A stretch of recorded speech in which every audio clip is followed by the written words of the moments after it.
करना चाहते तो आप वचन जोड़ा है वो अगे करांगे। तुम्हारे मन में व्याकुल न हो, परमेश्वर पर विश्वास रखो तो और तुझ पर भी विश्वास रखो। मेरे पिता के घर में बहुत से रहने के स्थान हैं, यदि मैं न होता तो मैं तुमसे कही बात, क्योंकि मैं तुम्हारे लिए जगह तैयार करने जाता हूँ। हालेलुया।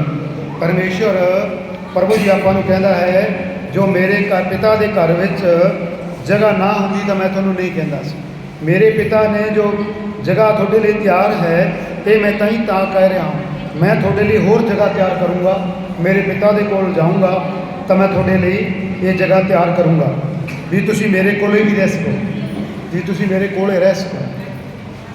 तो यदि मैं जाकर तुम्हारे लिए जगह तैयार करूं तो फिर आकर तुम्हें अपने यहाँ ले जाऊंगा, क्योंकि जहाँ मैं रहूं वहीं तुम भी रहोगी। जहाँ मैं जाता हूँ तुम वहाँ का मार्ग जानते हो। थोमा ने उसे कहा, हे प्रभु, हम नहीं जानते कि तुम कहाँ जा रहे हो, तो मार्ग कैसे जाने। यीशु ने उसे कहा, मार्ग, सत्य और जीवन मैं ही हूँ। हालेलुया। कहता मार्ग जड़ा है ना, सत्य है, वो कहता मैं ही हूँ। वो मार्ग कहता मैं ही हाँ। जड़ा तुसी मार्ग देखना चाहते कहता मैनू देख लो, वही मार्ग हाँ जड़ा सत्या का मार्ग है, वो मैं ही हाँ। बिना मेरे तुझ कुछ कोई पिता के पास नहीं पहुंच सकता। यदि तुमने समझो जाना होता तो मेरे पिता की भी समझते हो कि अब उसे जानते हो और उस देखा भी है। फिलिप्पुस ने उससे कहा, हे प्रभु, पिता को हमें देखा है, क्या हमारे लिए बहुत है।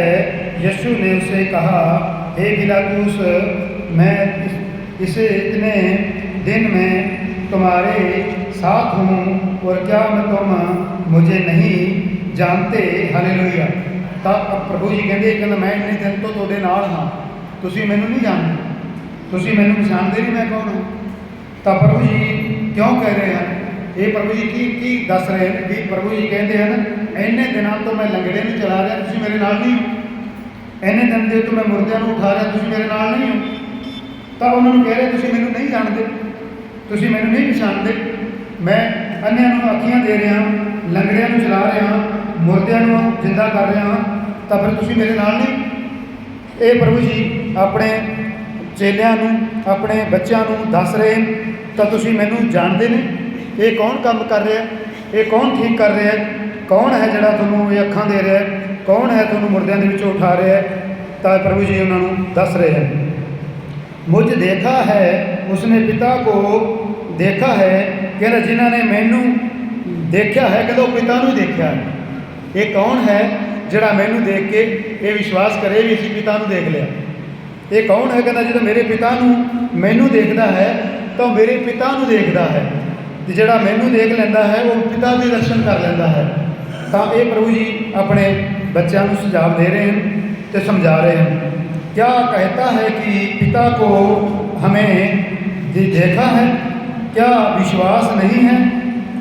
कहता है कि मैं पिता में हूँ और पिता मुझ में है। हालेलुया। कहता पिता मेरे विच है तो मैं पिता के विच हाँ। ये कहता तुसीं मैनूं वेख्या नहीं, तुसीं मेरे काम नहीं देखे, तुसीं ये विश्वास नहीं देखा, तुहानूं विश्वास नहीं है। विष्णु मुर्दे के विचों चंगे हो रहे हो, बिमारां दे विचों चंगे हो रहे हो। ये कौन जगह कर रहे हैं, मेरा पिता मेरे विच है तो मैं पिता के विच हाँ। इसलिए तुसीं चंगे हो रहे हो, इसलिए तुहाडे हालात बदल रहे हैं ना। तो फिर पिताजी कहते तुसीं मैनूं वेख्या नहीं, तुसीं मैनूं जाणिया नहीं।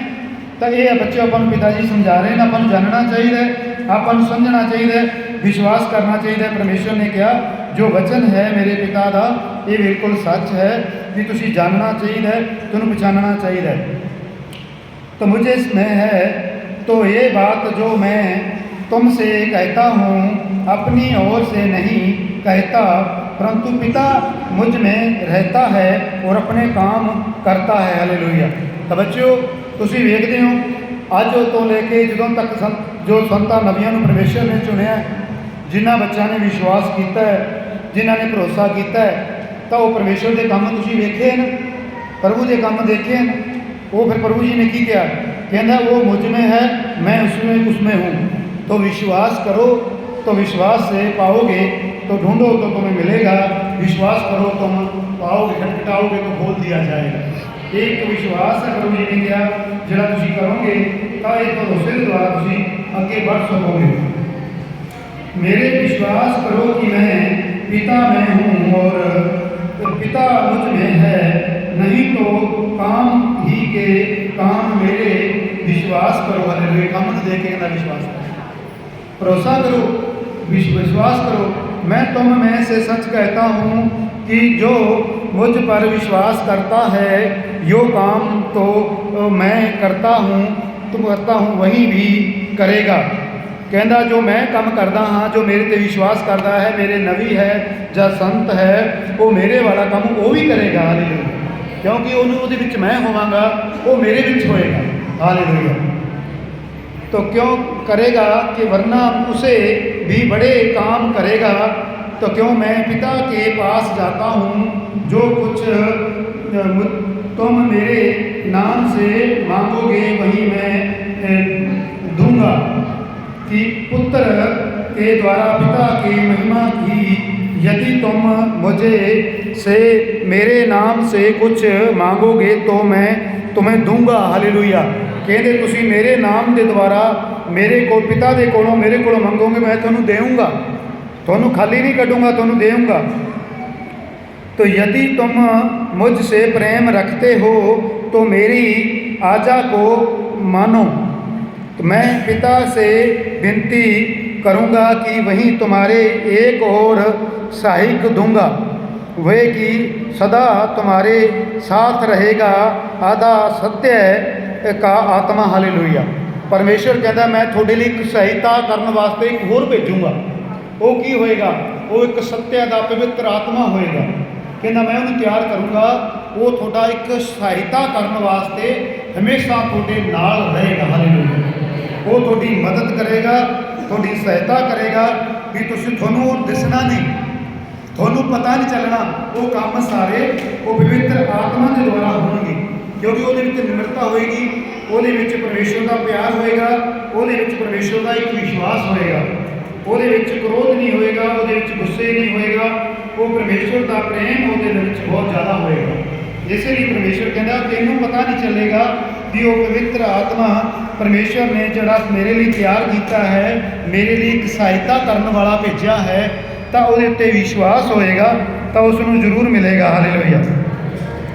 जो संसार ग्रहण नहीं कर सकता क्योंकि वही न उसे देखता है और न उसे जानता है। कहना जड़ा संसार दे विच बच्चो जो तुसी वेखदे हो, जां परमेश्वर के पवित्र आत्मा की गल कर लीए, जां संसार के उत्ते आए हुए इंसान की गल कर लीए, तो परमेश्वर कहता जी संसार तौर की चीज़ है, जिहड़ा संसार की है वो तो इसलिए जो संसार को चंगी लगती है, जिहड़ा मेरे तरफों है इसलिए वो मेरी वजह के नाल तुहानूं नफरत विच फैल जाती है। तो परमेश्वर का बच्ची तो भी दसिया सी, जिहड़ा परमेश्वर ने कहा सी देखो तो और मैं उसे जानता और मैं तुम उसे जानते हो, क्योंकि मैं तुम्हारे साथ रहता हूँ और वहाँ तुम में से होगा, मैं तुम्हारे अनाथ नहीं छोड़ूंगा।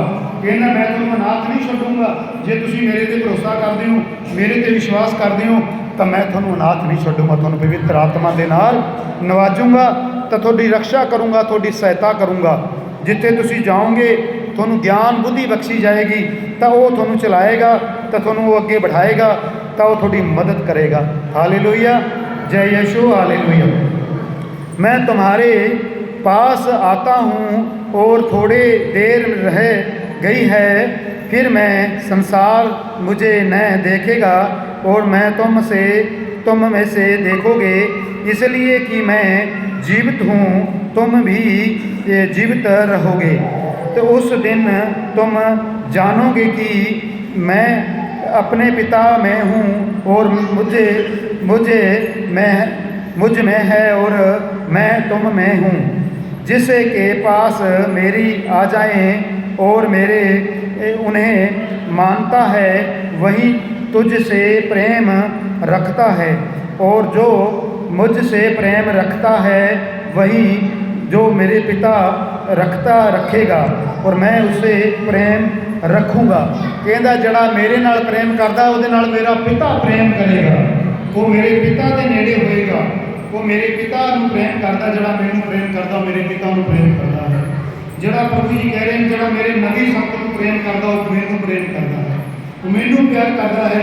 इसलिए जिस तरह मैं चरण की गल करना, यसू नासरी ने कहा अपने चेले के चरण धोते, ਉਹਦੇ पैर धोते, क्यों धोते? इसलिए उन्हें कहा वो चरण मेरे होणगे, जड़ा मेरे नवी संत के चरण धोएगा वो मेरे चरण धोएगा। ये प्रभु जी ने अपनी परंपरा को अगे बढ़ाया, परमेश्वर ने अपने विश्वास को अगे बढ़ाया। जो विश्वास करेगा वो एक जीवन पाएगा। प्रभु जी एक जीवन की ज्योति हैं, परमेश्वर एक जीवन हैं। उन्हें कहा भी मैं एक जीवन हाँ, मैं तुहानूं मुर्दियां दे विचों उठाउण वाला हाँ, मैं तुहानूं चंगा करने वाला हाँ, मैं तुहानूं पापां तों क्षमा करने वाला हाँ। आपको उस पर प्रकट करेगा। उस यहूदी ने जो इसलिए वो कहते हैं कि था उसे कहा, हे प्रभु क्या हुआ कि तुम अपने आप को हम पर प्रकट करना चाहता है, तो उसे संसार पर नहीं। यीशु ने उसको उत्तर दिया, यदि कोई मुझसे प्रेम रखेगा, मैं तो मेरे वचन को और मांगोगे और मेरे पिता उसको प्रेम रखेगा और वही उसे पास आएंगे और उसके साथ पास करेंगे। जो मुझे से प्रेम नहीं करता वही मेरे वचन नहीं मानता। जो वचन मुझे सुनाते हो वो मेरे नहीं वरना पिता का भी नहीं। कहना जड़ा मेरा ना होया वचन ते विश्वास ना करे मेरा नहीं होया, वो मेरे परमेश्वर पिता का भी नहीं होगा, वो परमेश्वर का भी नहीं होगा। क्योंकि जड़ा मेरे उत्ते विश्वास नहीं करेगा वो मेरे पिता ते विश्वास नहीं होएगा। क्योंकि उन्हें क्या जड़ा मेरे पिता ते विश्वास नहीं करता वो मेरे ते विश्वास नहीं होएगा। तो जड़ा मेरे ते विश्वास नहीं करेगा वो मेरे पिता जी कहते वो मेरा नहीं होएगा। क्योंकि परमेश्वर का एक वन्ना सी, परमेश्वर का वो पुत्र सी, वो एक जगत का चन्न सी जड़ा अपने विचों परमेश्वर ने भेजा, अपने विचों परमेश्वर ने भेजा, अपना पुत्र बना के वचन को भेजा, शब्द को परमेश्वर ने भेजा। तो परमेश्वर ने एक जगत के नाल इन्ना प्रेम ते इन्ना प्यार किया, तो अपना इकलौता अपने लिए उन्हें दे दिता। बातों में इन्हें तुम्हारे साथ रहते हुए तो बहुत तुम से कही, परंतु ईसाइक तथा पवित्र आत्मा जिसमें पवित्र मेरे नाम से भेजूंगा और तुम्हारे सब बातें सिखाएगा, और जो कुछ मैंने तुमसे कहा है वे सब तुम्हें स्मरण कराएगा। मैं तुम्हें शांति दिए जाता हूँ, अपनी शांति तुम्हें देता हूँ। जैसे संसार देता है वैसे तुम नहीं देता। हालेलुया। कहता जड़ा संसार का हुंदा है उन्होंने शांति, देखो परमेश्वर तुहानूं शांति दे सकता है। तो परमेश्वर जड़ा तुम्हारा मन व्याकुल है और डरे मत डरो। तुमने सुना है कि मैं तुमसे कहा, मैं जानता हूँ और तुम्हारे पास फिर आऊँगा। यदि तुम मुझसे प्रेम रखोगे तो मैं तुम बात से आनंदित होते हो कि मैं पिता के पास जाता हूँ, कि पिता तुझसे बड़ा है और अब उसके होने से पहले तुमसे कह दिया है कि जब वहाँ हो के जाएगा तो तुम विश्वास करो तो मैं अब तुम्हारे साथ और बहुत दिव्य बातें न करूँगा, क्योंकि इसी संसार का सरदार आता है तो तुझे पर उसका कोई अधिकार नहीं है, परंतु यही इसलिए होता है कि संसार जाने कि बाप पिता के प्रेम रखता है, और जैसा पिता ने मुझे आज्ञा दी है वैसा ही करता हूँ। उठो उठो यहीं से चलें। हालेलुया। तो बच्चों, परमेश्वर ने क्या ना कहना उठ चल, कहना मैनू मेरे परमेश्वर ने मैनू मेरे पिता ने आज्ञा दी है, फिर चलते हो ना। परमेश्वर कहता जा उठ चल, ऐश कर, खुश रह। तो परमेश्वर चंगा करता है तो कहना मेरे पिता थोनू ऐश दिंदा, फिर ही करते हो ना। तो कहना मेरे पिता के विश्वास के द्वारा, मेरे पिता के हुक्मां के द्वारा, वचन के द्वारा तुसीं बिल्कुल चंगे रहोगे।